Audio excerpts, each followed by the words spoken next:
सभी का warm welcome है वाईटी और इंग्लिश ट्यूटर पे। आज की क्लास को शुरू करेंगे सुबह के सेकंड एडिटोरियल के साथ।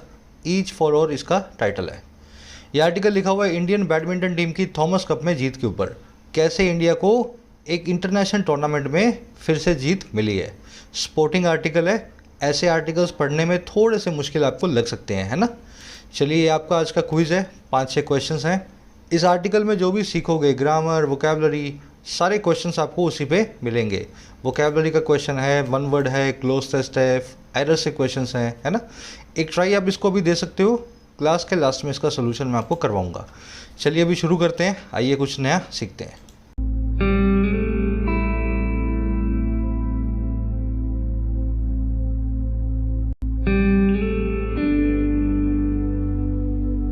चलिए, कह रहा है ईच फॉर ऑल। देखिए, इंग्लिश में एक फ्रेज है, each for all and all for each. इसका मतलब क्या होता है? मान लीजिए एक टीम है 10 लोगों की, तो 10 में से हर आदमी जो है ना वो टीम के लिए काम करेगा, और पूरी टीम जो है ना वो हर आदमी के लिए काम करेगी। कहने का मतलब क्या? सब लोग एक दूसरे से जुड़े हैं, एक दूसरे के कंधे से कंधे मिला के खड़े हैं। Each for all and all for each. Every member of the group contributes to the group as a whole. तो बस वही बात कर रहा है, उसकी आधी इडियम इसने लिख दी है। कह रहा है सब एक दूसरे से कंधा मिला के खड़े हैं, ईच फॉर ऑल। और बात कर रहा है किसकी? On India's main badminton team win in Thomas cup. बात हो रही है इंडिया की मेल बैडमिंटन टीम जो है, मेन की, उसकी विन की बात की जा रही है थॉमस कप नाम के इस टूर्नामेंट में। आ गई बात समझ में? चलिए अब डिटेल में देखेंगे क्या कहना चाह रहा है, इसके टाइटल पैराग्राफ से पता लगेगा। कह रहा है the men's badminton team gifted an enduring memory to a country yearning for global wins. कह रहा है जो इंडिया की मेल बैडमिंटन टीम है ना, मैन की, उसने गिफ्ट कर दिया, पास्ट सिंपल टेंस में उसने एक तोहफा दे दिया। और कैसा तोहफा है भाई? उसने तोहफा दिया एक ऐसी मेमोरी का, एक ऐसी याद का जो एंड्यूरिंग है, जो लंबे वक्त तक रहेगी। और किसको? एक ऐसी कंट्री को, एक ऐसे देश को जो बड़ा ही यर्न फॉर करता है, जिसकी बड़ी इच्छा होती है, डिज़ायर होते हैं। यर्न फॉर करना मतलब डिज़ायर रखना, ग्लोबल विंस के लिए, अंतर्राष्ट्रीय जीतों के लिए। तो इंडिया में स्पोर्टिंग आपको बहुत सारे टूर्नामेंट्स मिलेंगे और बहुत सारी टैलेंट भी मिलेगा, लेकिन इंटरनेशनल स्टेज पे इंडिया की बहुत कम जो है आपको विंस मिलेंगी। कभी कभी ओलंपिक में 1 गोल्ड मिल जाता है, 2 गोल्ड मिल जाते हैं, है ना। तो एक ऐसी कंट्री जो ग्लोबल विंस के लिए बहुत यर्न फॉर करती है, ऐसी कंट्री को टीम ने एक परमानेंट सी मेमोरी दे दी है, एंड्यूरिंग मेमोरी, या जो है याद गिफ्ट कर दी है। सेंटेंस समझ में आ गया? बैडमिंटन टीम की वर्ब है गिफ्टेड, पास्ट सिंपल टेंस में। मेमोरी के लिए एडजेक्टिव है एंड्यूरिंग। एंड्यूरिंग का मतलब होता है लॉन्ग लास्टिंग, ऐसी चीज़ जो लंबे वक्त तक टिकाऊ हो, है ना, अबाइडिंग हो, सस्टेन्ड हो। ये मेमोरी अब लंबे समय तक लोगों की दिमाग में ताज़ा रहने वाली है। यर्न फॉर करने का मतलब होता है किसी चीज़ के लिए बहुत डिज़ायर करना स्ट्रांगली। इसको क्रेव फॉर करना भी कहते हैं, इसको इच फॉर करना भी कहते हैं, और इसको कोवेट करना भी कहते हैं। कोवेट का मतलब यही होता है ना, किसी चीज़ के बारे में बहुत सोचना कि मुझे मिल जाए, मुझे मिल जाए। लेकिन कोवेट नाम की वर्ब अपने बाद में कोई प्रेपोजिशन नहीं लेती। एक कॉमन सा क्वेश्चन बनता है इंग्लिश में, कोवेट फॉर, है ना। ये कोवेट फॉर गलत है, कोवेट के बाद में नो प्रेपोजिशन।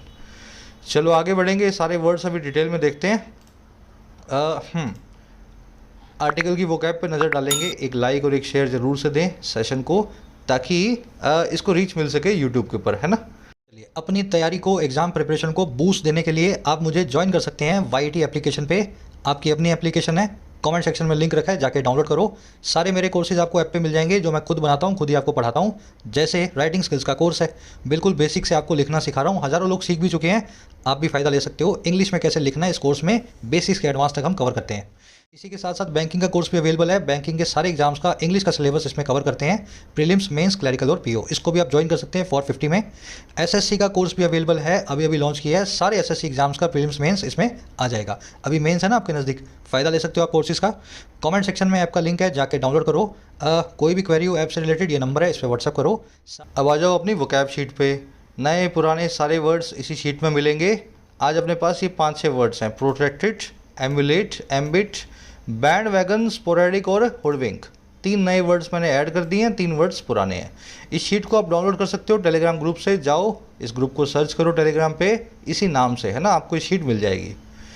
देखो, प्रोटेक्टेड का मतलब होता है ऐसी चीज़ जो बहुत लंबी खिंच गई हो, जो बहुत लंबी चलने वाली हो, जो इटर्नल हो, अबाइडिंग हो, प्रोलॉन्ग्ड हो, सस्टेन्ड हो, क्रॉनिक हो, है ना, सारे इसके सिनोनिम है। पेरिनियल हो। तो कह रहे प्रोटेक्टेड, है ना, लॉन्ग ड्रॉन आउट, जो लंबी खिंची हो, जैसे the sage was in an eternal या protected quest for truth and nirvana. जो सेज था, जो संत था, एक लंबी चलने वाली क्वेस्ट में था, खोज में था, सच की और मोक्ष की, ट्रूथ और निर्वाण की। तो इस तरीके से प्रोटेक्टेड नाम का वर्ड आप यूज़ करेंगे। अब इसका एक सिनोनिम है एंड्यूरिंग, जिसको आज आप आर्टिकल में देखने वाले हैं। या लिख देता हूँ मैं एंड्यूरिंग, एंड्यूरिंग, ठीक है ना। एंड्यूरिंग भी वही होता है जो लंबा चले, एंड्यूरिंग। फिर एक अगला वर्ड है अपने पास एम्युलेट, बहुत ही प्यारा वर्ड है। एम्युलेट का मतलब होता है किसी के नक्शे कदम पे चलना ताकि आप उसको मैच कर सकें, किसी को बिल्कुल कॉपी करना। जैसे सचिन तेंदुलकर हैं, बहुत अच्छे महान क्रिकेटर हैं। आज एक नया जो है खिलाड़ी आए और सचिन की तरह शॉट्स खेले और सचिन के रिकॉर्ड्स को जो है चेज करे, तो आप बोल सकते हैं he is trying to emulate Sachin Tendulkar. तो किसी को भी कॉपी करने को ताकि आप उसको मैच कर सकें कहलाता है एम्युलेट करना। All software companies of 90s tried to emulate Microsoft. 1990 के दशक की सभी सॉफ्टवेयर जो कंपनीज थी वो कोशिश कर रही थी कि माइक्रोसॉफ्ट को वो कॉपी कर पाएँ, माइक्रोसॉफ्ट को वो इमिटेट कर पाएँ। इमिटेट करना मतलब किसी को कॉपी करना। तो ये एम्युलेट नाम का वर्ड आज आप आर्टिकल में देखेंगे। फिर एक वर्ड हमारे पास एम्बिट। एम्बिट का मतलब होता है डोमेन, स्कोप, यानी कि दायरा, है ना। Law making powers on police and agriculture fall under the ambit of the states of India. जो कानून बनने की ताकतें हैं, कानून बनाने की ताकतें हैं, एक तो पुलिस पे और एक कृषि पे, ये दायरे में फॉल करती हैं। और किसके? भारत के राज्यों के, है ना। तो आपको पता होगा वो सेंट्रल सूची है, फिर एक स्टेट्स जो लिस्ट है, जो लिस्ट के हिसाब से एग्रीकल्चर और पुलिस आती हैं स्टेट की लिस्ट में, एम्बिट में। एम्बिट को purview, orbit, jurisdiction, remit, sphere और रैम भी बोलते हैं। रियल्म इसका जो सिनोनिम है, इसको आज आप आर्टिकल में देखेंगे। एक नया वर्ड मैंने ऐड कर दिया, बैंड वैगन। बैंड वैगन का मतलब होता है अ पॉपुलर ट्रेंड। ये वर्ड कैसे बना है? देखो, आपने शादियों में गाड़ियाँ देखी होंगी बैंड, बैंड वाली, है ना। वैगन मतलब गाड़ी, और बैंड आप जानते हैं जो बजाने वाले होते हैं ना, भोंपू बजाते हैं ना। तो बैंड वैगन क्या होता है? वो मतलब वो आप उस बैंड वैगन को देखोगे तो बड़ी उसमें एक्टिविटी होती है, उसमें आपको बहुत हलचल दिखेगी, लोग नाच रहे होंगे, लोग गा रहे होंगे, उसके आसपास जो है बड़ा आपको रस दिखेगा। तो बैंड वैगन का मतलब होता है एक पॉपुलर ट्रेंड। आई बात समझ में? एक पॉपुलर ट्रेंड जिसके आसपास बड़ा रश हो, हर आदमी उस काम को करने की कोशिश कर रहा हो। जहाँ से बैंड वैगन गुजरता है सड़क पे, आप देखोगे उसके आसपास बहुत एक्टिविटी होती है, और बिल्कुल ऐसा ही पॉपुलर ट्रेंड के आसपास भी होता है। तो बैंड वैगन का मतलब क्या होगा? एक पॉपुलर ट्रेंड या वॉग। जैसे all corporate companies are jumping on the bandwagon of organic food products. सारी कॉर्पोरेट कंपनी जो हैं वो जंप ऑन बैंड वैगन कर रही हैं, वो इस पॉपुलर ट्रेंड को फॉलो कर रही हैं जो है ऑर्गेनिक फूड प्रोडक्ट्स का। आजकल ऑर्गेनिक खूब चल रहा है, हर आदमी कह रहा है ऑर्गेनिक खाऊंगा, और हर कंपनी ही ऑर्गेनिक फूड बनाने की कोशिश कर रही है। तो ये jump on the band wagon एक ईडियम है इंग्लिश में। इसका मतलब होता है बहती गंगा में हाथ धोना, पॉपुलर ट्रेंड के अंदर जो है सबको फॉलो करना। अगला वर्ड है हमारे पास स्पोरेडिक। स्पोरेडिक का मतलब होता है इनफ्रीक्वेंट, छोड़ छोड़ के, बीच बीच में से। Her attendance at school was sporadic. उसकी अटेंडेंस जो थी स्कूल में रेगुलर नहीं थी, स्पोरेडिक थी। सोमवार को आई, फिर मंगल बुध को नहीं आई, फिर गुरु को आई, फिर शुक्र शनि को नहीं आई, है ना। तो इसको बोलते हैं इरेगुलर या स्पोरेडिक। इसको इनफ्रीक्वेंट भी बोल सकते हैं, इसको डिजल्ट्री भी बोल सकते हैं। डिजल्ट्री एक बहुत अच्छा वर्ड है, डिजल्ट्री एक बहुत अच्छा वर्ड है। वैसे तो आज आर्टिकल में नहीं आएगा, लेकिन इस पर थोड़ा सा ध्यान देना। इंटरमिटेंट, डिजल्ट्री अच्छे वर्ड्स हैं, छोड़ छोड़ के किसी काम को करते हैं। लास्ट वर्ड है अपने पास हुडविंक। ये वर्ड बना है हुड प्लस में विंक से। विंक का मतलब होता है आंख मारना। हुड का मतलब होता है जो आप अपनी हुड वाली टी शर्ट पहनते हो या स्वेट शर्ट पहनते हो जिसमें हुड होता है, सर के ऊपर डाल लेते हो ना टोपा, तो हुड। हुडविंक करने का मतलब होता है किसी को डिसीव करना, किसी को ट्रिक करना। जनरली आपको स्कैमर्स या रॉबर्स जो बैंक्स में रॉबरीज करते हैं वो क्या करते हैं? हुड पहनते हैं। और विंक करने का मतलब ये होता है किसी को डिसीव करना, है ना। आंख मार के आप किसी को क्या करते हो? मतलब बहुत काम करते हो, लेकिन वैसे आंख मारने का मतलब ये होता है कि किसी को आप ट्रिक कर रहे हो, किसी को धोखा दे रहे हो। तो हुडविंक का मतलब होता है किसी को धोखा देना। जैसे एक आदमी हुड पहना हुआ किसी को विंक करे, किसी को धोखा दे, किसी को आंख मारे। डिसेप्शन बोल सकते हैं हुडविंक को। टू डिसीव एक्चुअल में वर्ब है, तो टू डिसीव लिखना चाहिए, टू डिसीव। इसके लिए एक बहुत अच्छा वर्ड है हमारे पास, बैम्बूजल, किसी को धोखा देने के लिए, किसी को ट्रिक करने के लिए, पागल बनाने के लिए bamboozle. It is not easy to hoodwink a smart lawyer, ये बड़ा आसान नहीं है डिसीव करना, धोखा देना एक चालाक लॉयर को, चालाक वकील को। तो इस तरह से हुडविंक नाम का वर्ड यूज़ होता है। तो ये 5-6 वर्ड्स हैं, डिटेल में कर लिए हमने। आ जाओ आर्टिकल पे। चलिए एक समरी आपको दे रहे हैं, किस बारे में लिखा हो आपको पता लगे। इंडिया में बहुत सारा स्पोर्टिंग टैलेंट है, लेकिन बावजूद इसके इंटरनेशनल फोरम्स पे बहुत बड़े बड़े टूर्नामेंट्स को हमने नहीं जीता है अलग अलग खेलों में, और जिनको जीता है उनको हम उंगलियों पे काउंट कर सकते हैं। जैसे ध्यानचंद की ओलंपिक की टीम हुआ करती थी, फिर उसके बाद 1983 की कपिल देव की क्रिकेट की टीम थी, फिर 2011 की धोनी की टीम थी जिसने वर्ल्ड कप को जीता। अब ये जो उंगलियों में गिनने वाली जो खिताब है, उन्हीं में एक और नया खिताब शामिल हो गया है। इंडियन बैडमिंटन टीम ने थॉमस कप को जीता है ना। अब ये कोई छोटी मोटी बात नहीं है, ये once in a lifetime बात है। हिस्ट्री को राइट किया है इंडियन बैडमिंटन टीम ने पहली बार इस कप को जीत के इंटरनेशनल टूर्नामेंट को। हमारा आर्टिकल कह रहा है कि ये जो किया है ना, इससे एक ऐसी मेमोरी दे दी है पूरी कंट्री को इस बैडमिंटन टीम ने, जिसको कभी भुलाया नहीं जा सकता। अब इस आर्टिकल में एक तो इसको वेलकम करेगा इस पूरे मूव को, साथ में प्रेज़ करेगा बैडमिंटन टीम को, और साथ ही साथ एनालाइज करेगा ये जीत हमें कैसे मिली। तो आज की टोन है प्रेजिंग और दूसरी है वेलकमिंग। प्रेज और वेलकम दोनों ही इस आर्टिकल में कर रहा है। बहुत प्यारा लिखा हुआ आर्टिकल है। चलिए, कह रहा है sport is not just about individual excellence semicolon, it is also about the collective joy gleaned from a team success when different individuals offer their varied skills and win together for the larger cause as representatives of a nation। सबसे पहले भूमिका बांध रहा है कि sports क्या होते हैं। कह रहा है जो स्पोर्ट है ना, जो खेल है किसी भी प्रकार का, वो ना महज बारे में है इंडिविजुअल एक्सीलेंस के, किसी एक आदमी की महानता के, इंडिविजुअल एक्सीलेंस के। कह रहे ये इस बारे में भी है, इट इज़ ऑल्सो अबाउट, किस बारे में भाई, उस कलेक्टिव जॉय के, उस मिले जुले आनंद के, जॉय के, जो ग्लीन फ्रॉम होता है, जिसको चुगा जाता है। ग्लीन फ्रॉम करना मतलब इकट्ठा करना, चुगना। और कहाँ से? किसी भी टीम की सक्सेस से, कामयाबी से। और कब? जब अलग अलग इंडिविजुअल्स, अलग अलग टीम प्लेयर्स ऑफर करते हैं अपनी अलग अलग तरह की वेरिड स्किल्स को, और विन टुगेदर करते हैं, एक साथ जीतते हैं लार्जर कोज के लिए, बड़े उस ऑब्जेक्टिव के लिए जो है रिप्रेजेंटेटिव होने का, नुमाइंदा या प्रतिनिधि होने का किसी भी देश के, किसी भी कंट्री के। आई बात समझ में? तो स्पोर्ट्स जो है किसी एक आदमी की महानता की कहानी नहीं होती है, होती तो है लेकिन खाली उसी की बात स्पोर्ट्स में नहीं होती है। स्पोर्ट्स तो इस चीज़ का नाम भी है जिसमें सबका मिला जुला आनंद हो, सबका मिला जुला जॉय हो, और वो जॉय निकले टीम की सक्सेस से, जहाँ पे अलग अलग खिलाड़ी अपनी अलग अलग स्किल्स रखते हों और मिलजुल के वो खेलें टीम के लिए और लार्जर कोज के लिए, जिसमें टीम पूरे देश को प्रतिनिधित्व करती है। स्पोर्ट की वर्ब है इज, इट की वर्ब है इज। ग्लीन का मतलब होता है कहीं से इकट्ठा करना, पिक करना, गैदर करना। अक्सर ग्लीन नाम का वर्ड यूज़ किया जाता है चुगने के लिए। जैसे आपके पास कोई फसल है, आपको कॉटन दे दिया, कॉटन है ना, नरमा, कॉटन मतलब समझते हो ना, रुई। तो रुई को आप चुगोगे, इकट्ठा करोगे, तो वो जो चुगने का काम होता है ना, कलेक्ट करने का काम होता है, पिक करने का काम होता है, उसको कहते हैं ग्लीन करना, इकट्ठा करना चीज़ों को। डिफरेंट इंडिविजुअल्स की वर्ब है ऑफर और डिफरेंट इंडिविजुअल्स की वर्ब है विन। दो दो वर्ब्स हैं इस जो है इंडिविजुअल नाम के नाउन की। वेरिड का मतलब होता है भांति भांति की, अलग अलग प्रकार की। चलो आगे बढ़े। दो सेंटेंसेस को सेमीकोलन से क्यों जोड़ा जाता है आप ऑलरेडी जानते हैं। जब दोनों सेंटेंसेस एक दूसरे से कनेक्टेड हों और चाहें तो आप उन दोनों सेंटेंसेस को एंड से जोड़ पा रहे हो, है ना। तो दो इंडिविजुअल सेंटेंस जब एंड से जुड़ सकते हों, मीनिंगफुल बनते हों और दोनों एक दूसरे से जुड़े हों, तो एंड की बजाय उनको सेमीकोलन लगा के जोड़ा जाता है। तो बेसिक्स में आप कर चुके हो ना पंक्चुएशन में। आगे बढ़ते हैं।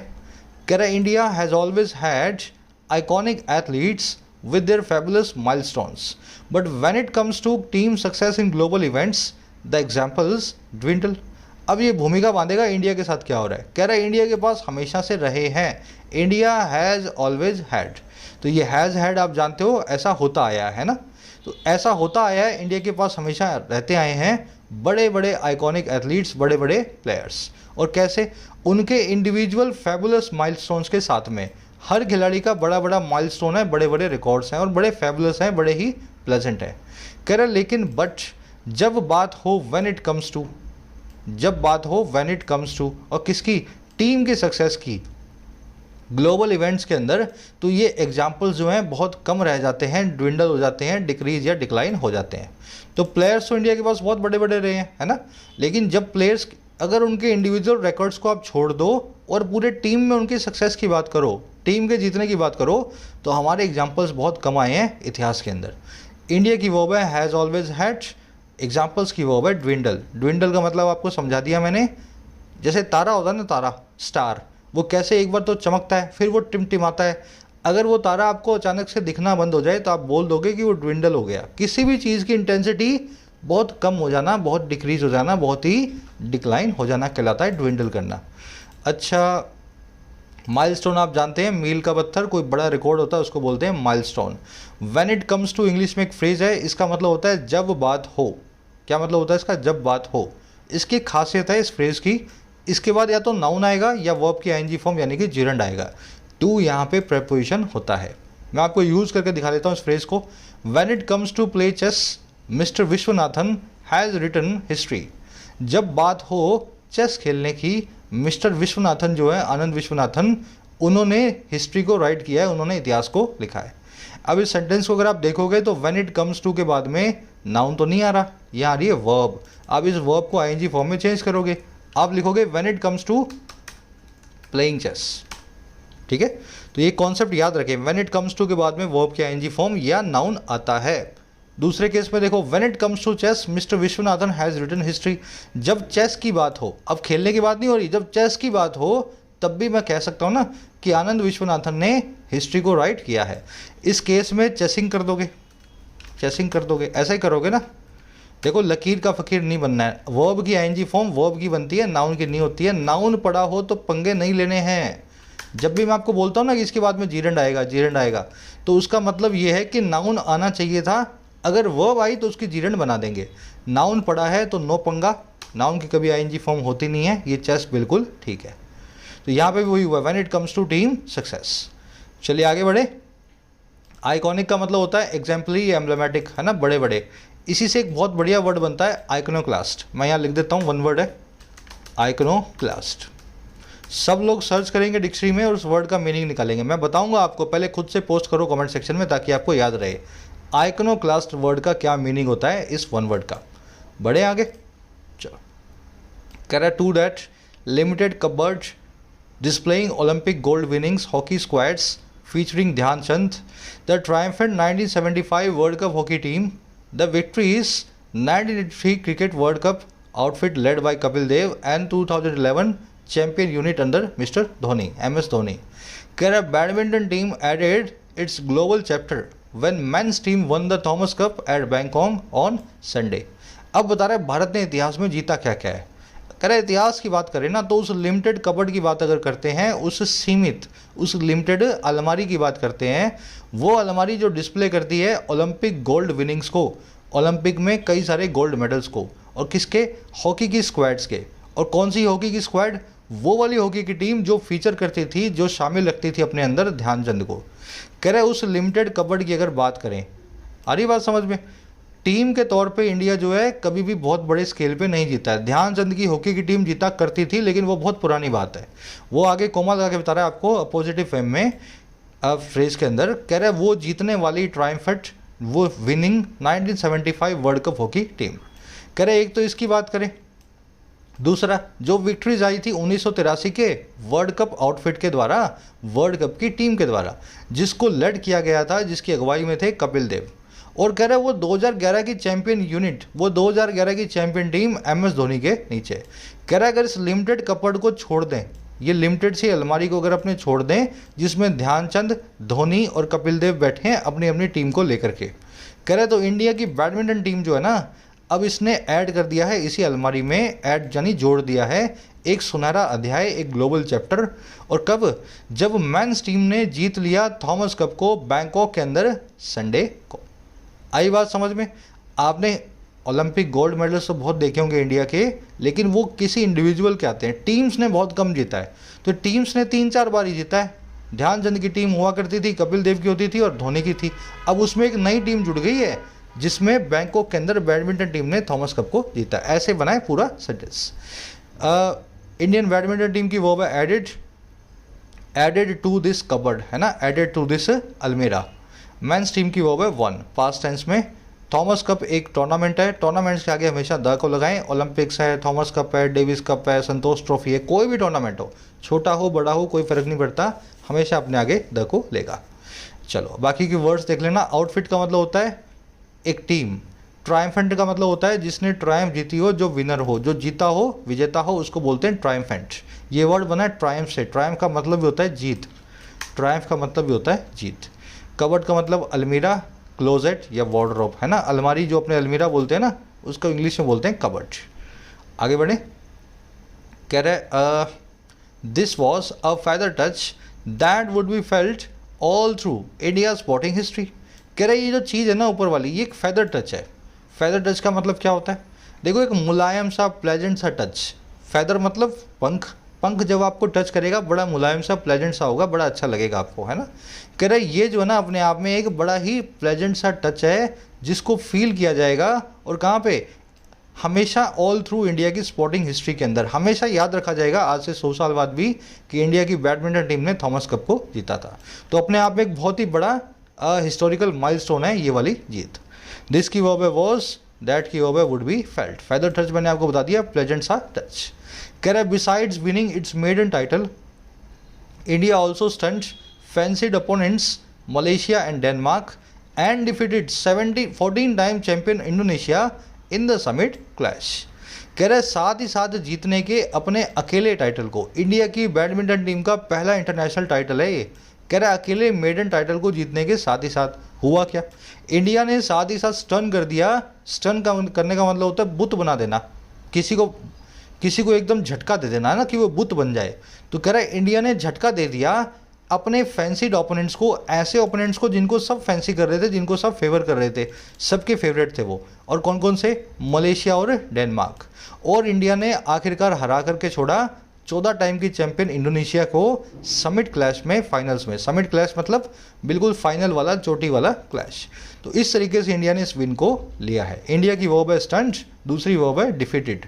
फैंसीड मतलब प्रिफर्ड, फेवर्ड, विजुलाइज्ड, जिनको सब लोग बड़े बड़े, मतलब सब लोग, जिन टीम्स को सारे लोग प्रीफर कर रहे थे, सबको लग रहा था टीम्स जीतेंगी, वही टीम्स हैं फैंसीड टीम्स। कह रहे previously Indian badminton had offered sporadic joy starting from Prakash Padukone's magnificent all India victory in 1980। अब देखो ये तो पूरी टीम ने जीता, इससे पहले इंडिविजुअल्स की बात करेगा, इंडिविजुअल्स ने बैडमिंटन टीम में क्या किया है।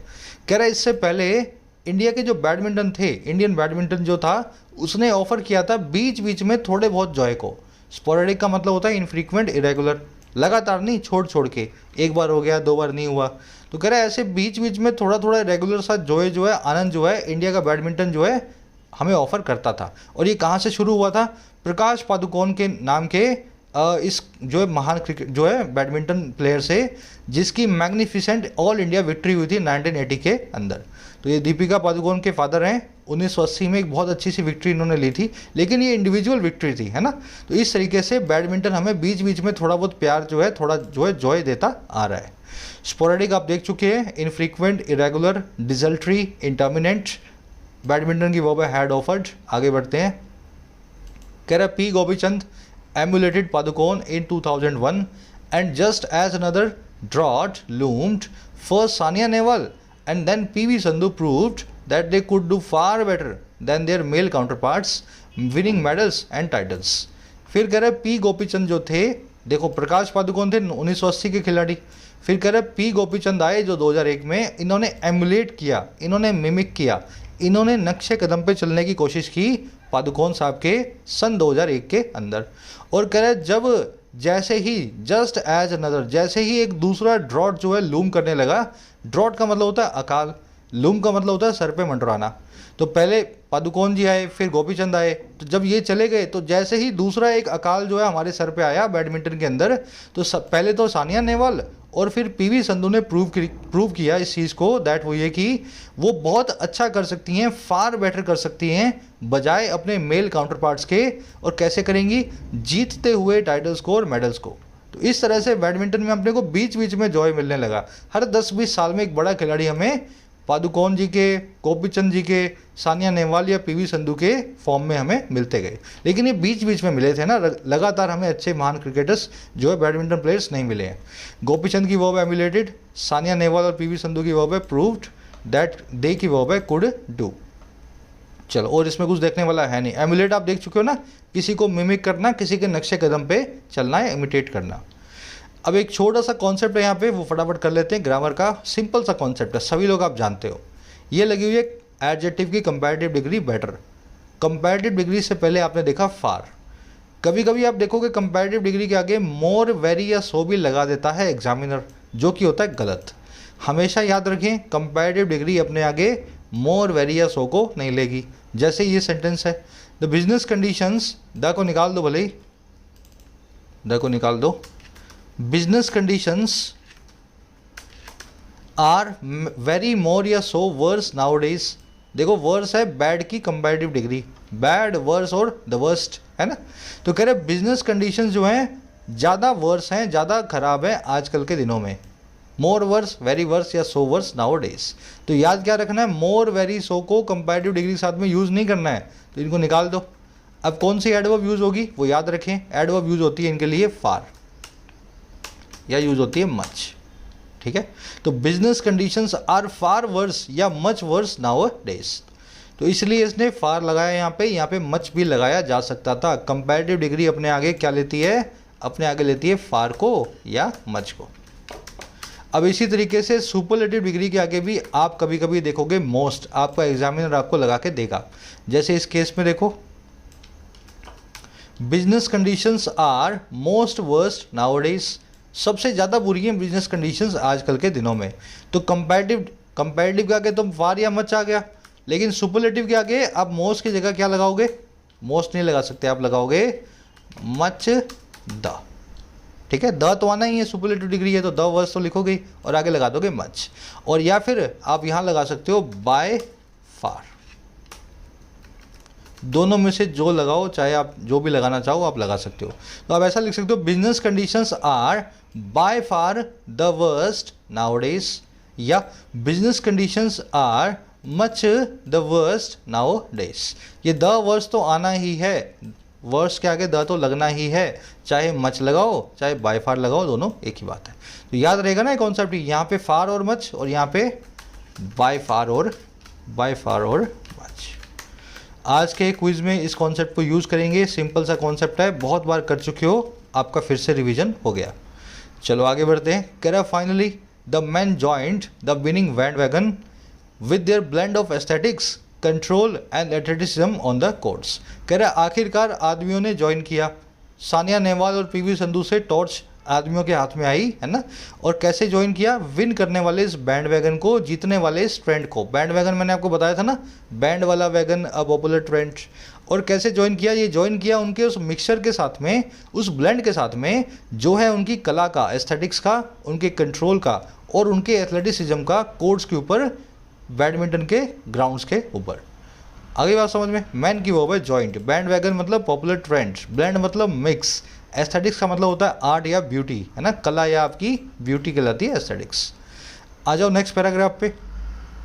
अब ये जीतने वाली जो थॉमस कप की जो टीम है ना, उस टीम को एनालाइज करेगा, इस टीम की क्या मुश्किलें थी, क्या इसकी खूबियाँ थी और क्या इसकी वीकनेसेस थी। कह रहा B it 20-year-old Lakshya Sen, the seasoned Kidambi Srikanth, the combative HS. Prannoy and the double team of Chirag Shetty and Satvik Sairaj Ranki Reddy. कह रहा India had men who believed that winning the title was in the realm of possibility. कह रहा चाहे बात हो beat 20 साल के लक्ष्य सेन की। बीट का मतलब क्या होता है, चाहे बात हो।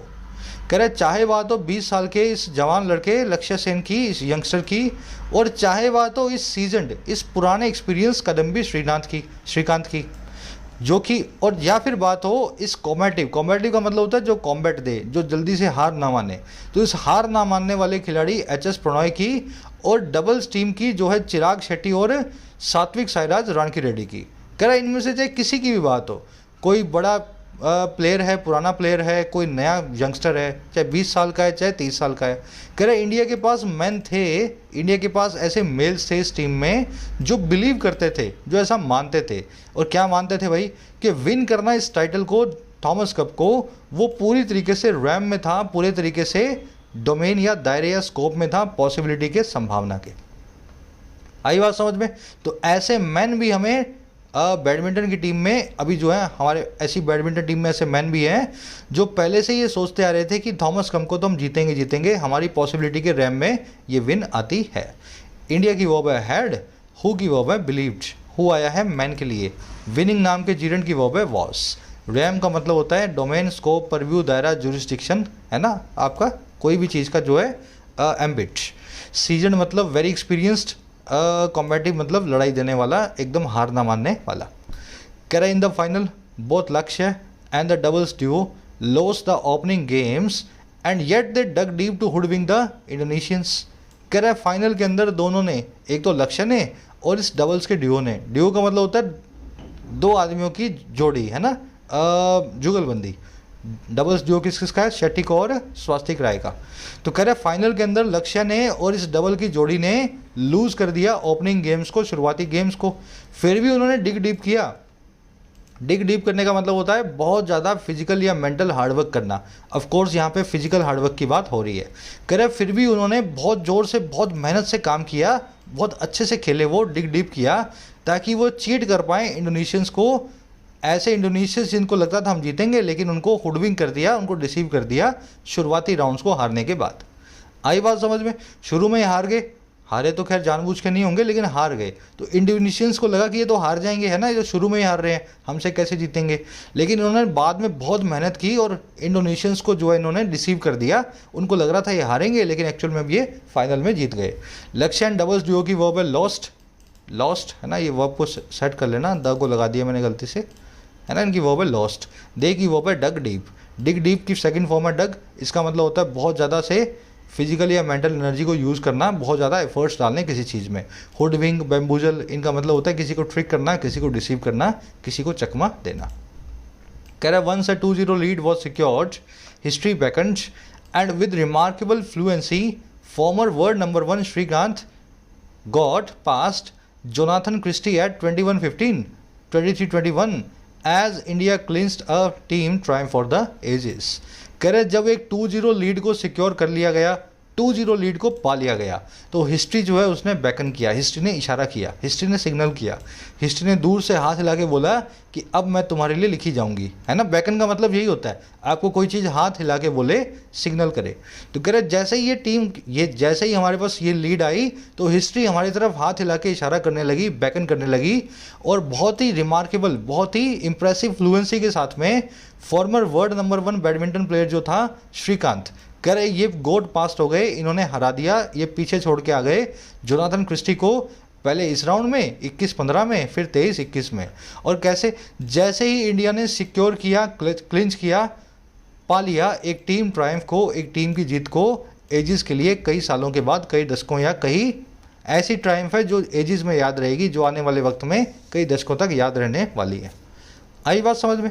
तो ये पूरी आपको ब्यौरा दे रहा है, एक रिपोर्टिंग कर रहा है कैसे कैसे टीम जो है जीती। 2-0-1 लीड की बात, जो वर्ब है, इसकी वर्ब है वॉज सिक्योर्ड, हिस्ट्री की वर्ब है बैकेंड। बैकेंड का मतलब होता है कॉल करना, सिग्नल करना, इशारा करना। श्रीकांत की वर्ब है गॉट पास्ट। इंडिया की वर्ब है क्लिंच। क्लिंच का मतलब होता है किसी चीज़ को होल्ड कर लेना फॉर्मली, किसी चीज़ को सिक्योर कर लेना। When you clinch a victory, तो इसका मतलब है उस विक्ट्री को आपने पा लिया है, होल्ड फॉर्मली कर लिया है, अब वो आपके हाथ में रहने वाली है। ट्रायम्फ का मतलब भी होता है विक्ट्री, यानी कि जीत।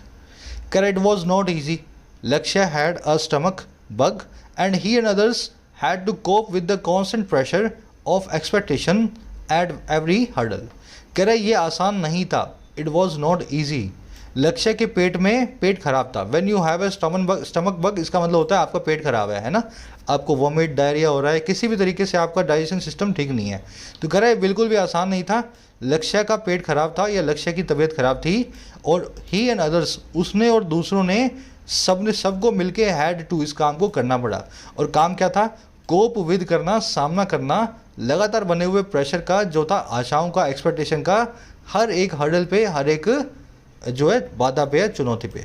तो इस तरीके से ये पूरा गेम जो इन्होंने जीता है ना बीमारी के साथ। इट की वर्ब है वॉज, लक्ष्य की वर्ब है हैड, स्टमक बग मैंने आपको बता दिया, पेट खराब होना। ही एंड अदर्स की वर्ब है had, has to, have to, had to, इसका मतलब होता है किसी काम को करना पड़ता है ना। हैड टू का मतलब पास में करना पड़ा। कोप विद करने का मतलब होता है किसी से निपटना। इसको कोप अप विद कभी भी ना लिखें, ठीक है। अब इसका सिनोनिम है पुट अप विद, ये पुट अप विद में अप हमेशा आता है, तो कन्फ्यूजन यही होती है ना, पुट अप विद इसका सिनोनिम है तो लोग क्या करते हैं कोप अप विद भी लिखाते हैं, तो ऐसा नहीं होता, पुट अप विद ठीक है और कोप विद भी ठीक है। डील विद विन का सिनोनिम है, कंटेंट विद विन का सिनोनिम है, ग्रैपल विद विन का सिनोनिम है, टैकल के बाद में विद नहीं लगाया जाता। सबका मतलब है किसी से निपटना, किसी का सामना करना, ठीक है। आगे बढ़े, कह रहा the coaching staff deserve credit and so do the inspiring footprints left by Padukone and Gopichand through their achievements and their inputs to their successes। Correct, coaching staff भी डिजर्व करता है, वो भी लायक है क्रेडिट के। सारा क्रेडिट जो है खिलाड़ियों के साथ में कोचिंग स्टाफ को भी जाना चाहिए। और कह रहा है वैसा ही डिजर्व करते हैं इंस्पायर करने वाले फुटप्रिंट्स जो छोड़े गए हैं पादुकोण साहब और गोपीचंद साहब के द्वारा, और किसके जरिए, उनके अचीवमेंट्स के जरिए और उनके इनपुट्स के जरिए जो दिए गए हैं उनके सक्सेसर को, उनके वारिसों को। आगे बात समझ में, दोनों को ही थोड़ा क्रेडिट मिलना चाहिए। स्टाफ को भी जिन्होंने कोच किया था वो भी डिजर्व करते हैं, और पादुकोण और गोपीचंद की लेगेसी भी, जो ये फुटप्रिंट्स छोड़ के गए हैं। फुटप्रिंट्स क्या होता है, अपने कदमों के निशान, है ना। जो लेगेसी ये विरासत पीछे छोड़ के गए हैं वो भी बड़ी ही डिजर्विंग है क्रेडिट की। चलो, सक्सेसर मतलब इनके वारिस।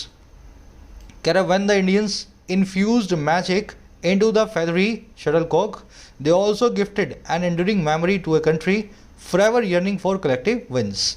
कह रहे जब इंडियन प्लेयर्स ने इन्फ्यूज़ कर दिया, भर दिया, फिल कर दिया, इंस्टिल कर दिया मैजिक को, जब इन्होंने इस गेम के अंदर जादू जो है भर दिया इंडियन प्लेयर्स ने, और कहाँ पे, फेदरी शटलकॉक के अंदर। शटलकॉक क्या होती है, चिड़ी, चिड़ी बल्ला खेलते हैं ना बैडमिंटन में, तो शटलकॉक, शटलकॉक का मतलब होता है वो चिड़ी जिसको आप मारते हो, और फेदरी मतलब फैदर से बनी हुई।